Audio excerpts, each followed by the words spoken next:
प्रिय भक्तजनों, आप सभी का इस शिव महापुराण कथा ज्ञानामृत में मैं अमित अग्रवाल डिवाइन कनेक्शन की ओर से आपका स्वागत करता हूं।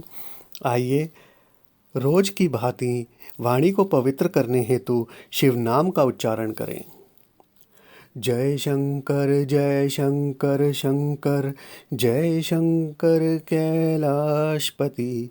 जय गौरा गौरा जय गौरा माँ पार्वती। जय शंकर शंकर जय शंकर कैलाशपति। जय गौरा गौरा जय गौरा माँ पार्वती। जय शंकर शंकर जय शंकर कैलाशपति। जय गौरा गौरा जय गौरा माँ पार्वती। हर हर महादेव, हर हर महादेव, हर हर महादेव। तो प्रिय भक्तजनों, आइए हम आज का अध्याय आरंभ करते हैं। हमने पिछले अध्याय में जाना कि पुरुषों के लिए सिर पर चोटी रखना, उसका महत्व क्या है और शास्त्रानुसार चोटी रखने का क्या महत्व है। तो आइए इसी श्रृंखला में आगे हम जानते हैं कि मस्तक यानी माथे पर तिलक लगाना क्यों अनिवार्य है और उसका शास्त्रानुसार महत्व क्या है। स्नानं दानं तपो होमो देवता प्रत्यय कर्म च तत्सर्वं निष्फलं याति ललाटे तिलकं बिना। अर्थात स्नान, दान, तप, होम, देव पूजन व प्रीत कर्म से सब कार्य मस्तक पर तिलक लगाए बिना करने से निष्फल हो जाते हैं, क्योंकि हृदय की 100 नाड़ियों में से सुषुम्ना नाम की नाड़ी हमारे मस्तक के मध्यम से निकलती है। ध्यान लगाने से यह नाड़ी सहायक होती है। शेष सभी नाड़ियाँ प्राणोत्सर्ग में सहायक होती हैं। ईश्वर की साधना करते समय इन नाड़ियों में कंपन होता है और सुषुम्ना नाड़ी गर्म हो जाती है, जिससे सिर दर्द आदि विकार उत्पन्न हो जाते हैं। परंतु मस्तक पर तिलक लगाने से मस्तक शीतल रहता है और इससे किसी प्रकार का विकार उत्पन्न नहीं हो पाता है, जिससे साधक स्वस्थ रहता है। इसीलिए चंदन का तिलक लगाने का प्राविधान है। अब हम जानते हैं कि तिलक लगाने का वैज्ञानिक महत्व क्या है। सिर की धमनियों में रक्त का संचार ठीक से ना होने से सिर में दर्द रहता है और मन अशांत रहता है। तिलक लगाने से मस्तिष्क ठंडा रहने से सिर के संपूर्ण विकार दूर रहते हैं, जिससे मन शांत व प्रसन्न रहता है। स्त्रियों के मस्तक पर बिंदी लगाए जाने का वैज्ञानिक व धार्मिक दोनों ही प्रकार का महत्व है। इससे नारी के सौंदर्य में वृद्धि तो होती ही है, साथ ही साथ सुषुम्ना नाड़ी के विकार रहित रहने से सिर के समस्त विकारों से मुक्ति मिलती है। बिंदी का स्थान नारी के सिर के मर्म स्थल के ठीक ऊपरी भाग ही है और पुरुषों की अपेक्षा नारियों का मस्तक अधिक कोमल होता है। अतः सिंदूर व बिंदी से इसकी रक्षा होती है। सिंदूर में पारा होने के कारण स्त्री जाति में होने वाली शारीरिक उत्तेजना पर इससे नियंत्रण रहता है।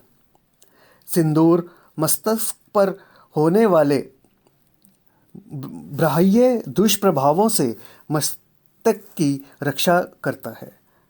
सामुदायिक शास्त्र अनुसार यदि किसी स्त्री के भ्रुकुटी केंद्र में नागिन रेखा पड़ी हो तो वह दुर्भाग्य रहता है। अतः सिंदूर भरकर यह दोष अपने आप समाप्त हो जाता है और उसे सौभाग्य प्राप्त होता है।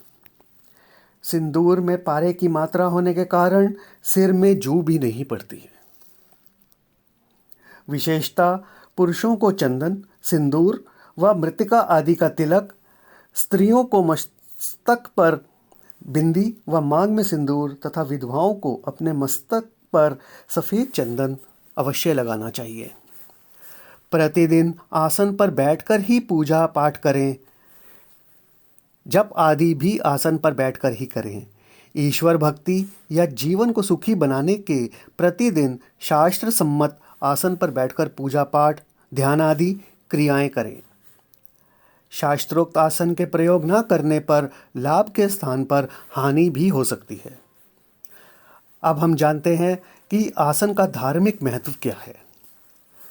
सभी धर्मों में आसन का बड़ा महत्व है, परंतु इन सब का अलग अलग प्रभाव होता है।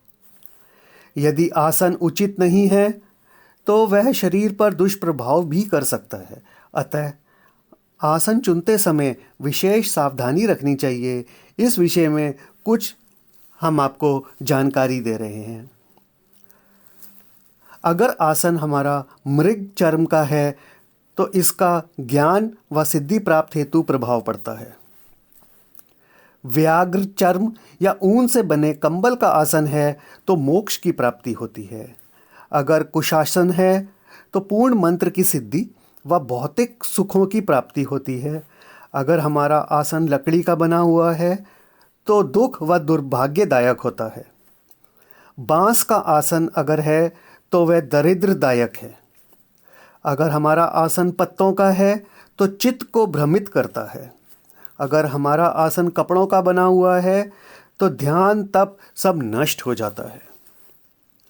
अब हम आसनों का वैज्ञानिक महत्व जानते हैं। आसनों के प्रयोग का वैज्ञानिक महत्व है।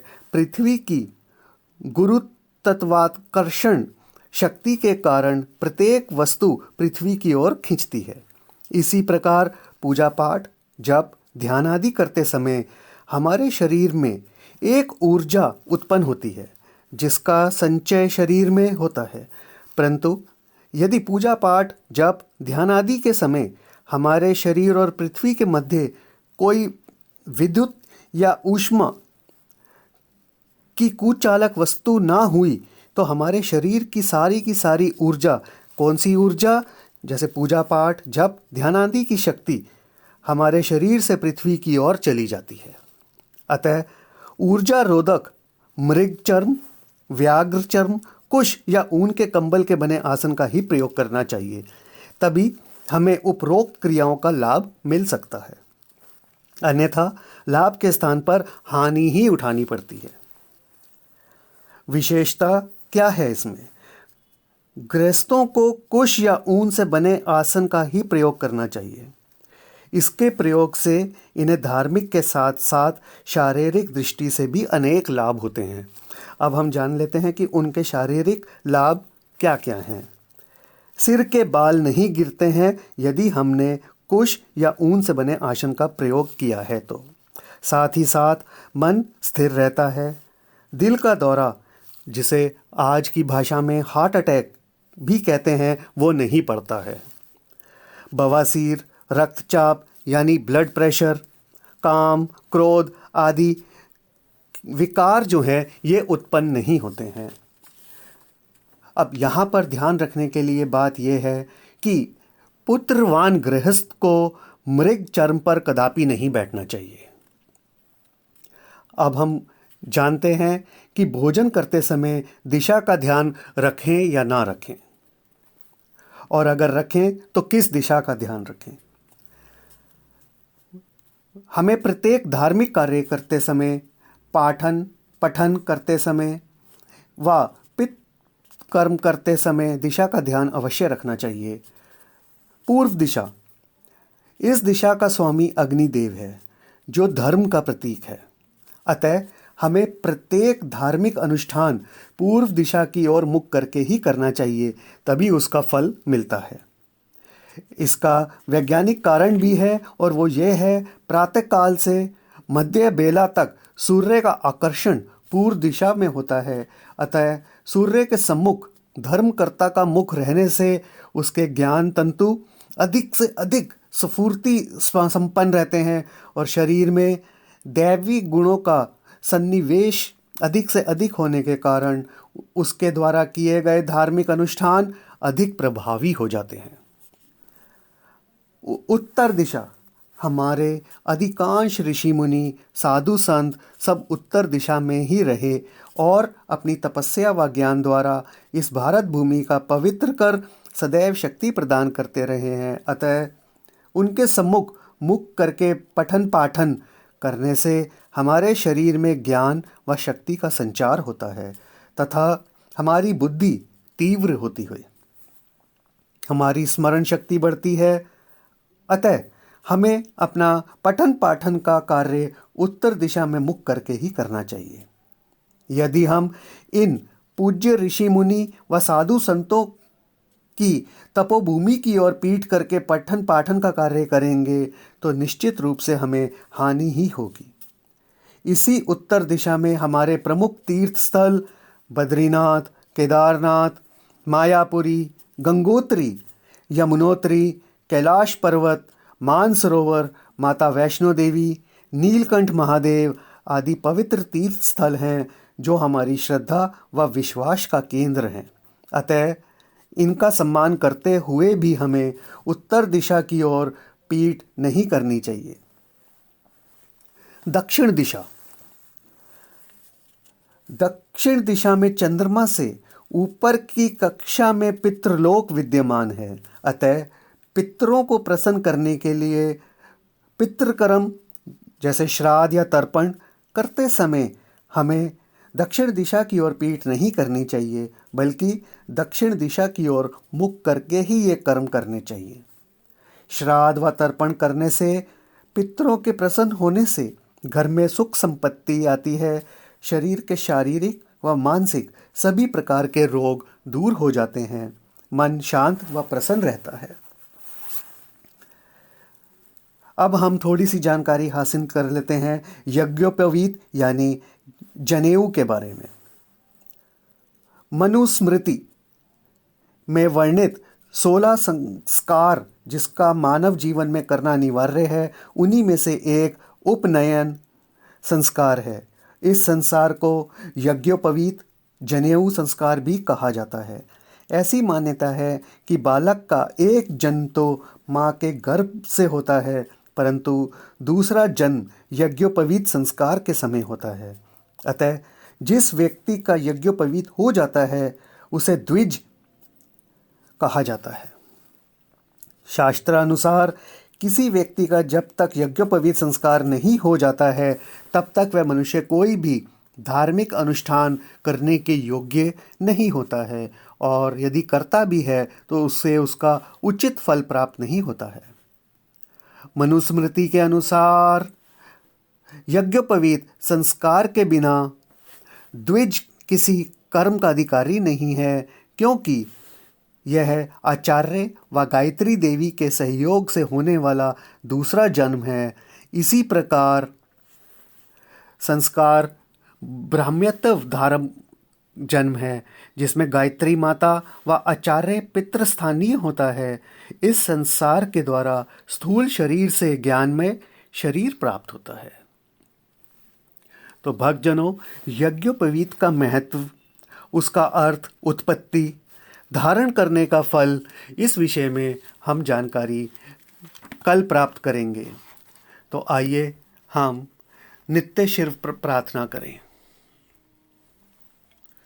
नमामि शमीशान निर्वाण रूपम विभुं व्यापकं ब्रह्मवेद स्वरूपम निजं निर्गुणं निर्विकल्पं निरीहं चिदाकाशमाकाशवासं भजेऽहम् निराकार मोकार मूलं तुरीयं गिराज्ञानगोतीतमीशं गिरीशं करालं महाकालकालं कृपालं गुणागार संसार पारं नत्योऽहम् तुषाराद्रिसङ्काश गौरं गम्भीरं मनोभूतकोटिप्रभाश्री शरीरं स्फुरन्मौलिकल्लोलिनी चारुगङ्गा लसब्दाल्बालेन्दुकण्ठे भुजङ्गा चलत्कुण्डलं भ्रूसुनेत्रं विशालं प्रसन्नाननं नीलकण्ठं दयालम् मृगादिश्चर्माम्बरं मुण्डमालं प्रियं शङ्करं सर्वनाथं भजामि प्रचण्डं प्रकृष्टं प्रगलभं परेशम् अखण्डम् अजं भानुकोटिप्रकाशम् त्रयः शूलनिर्मूलनं शूलपाणिं भजेऽहं भवानीपतिं भावगम्यं कलातीतकल्याणकल्पान्तकारी सदा सच्चिदानन्ददाता पुरारी चिदानन्दसन्दोह मोहापहारी प्रसीद प्रसीद प्रभो मन्मथारी न यावद् उमानाथ पादारविन्दं भजन्ति हे लोके परे वा नराणम् न तावत् सुखं शान्ति संतापनाशं प्रसीद प्रभो सर्वभूतादिवासं न जानामि योगं जपं नैव्यपूजां न तेऽहं सदा सर्वदा शम्भो तुभ्यं जराजन्मदुःखोग तातपयमानं प्रभो पाहि आपनमामीश शम्भो रुद्राष्टकमिदं प्रोक्तं विप्रेण हर्षोत्ते ये पठन्ति नरा भक्त्या तेषां शम्भु प्रसीदति। हर हर महादेव, हर हर महादेव, हर हर महादेव।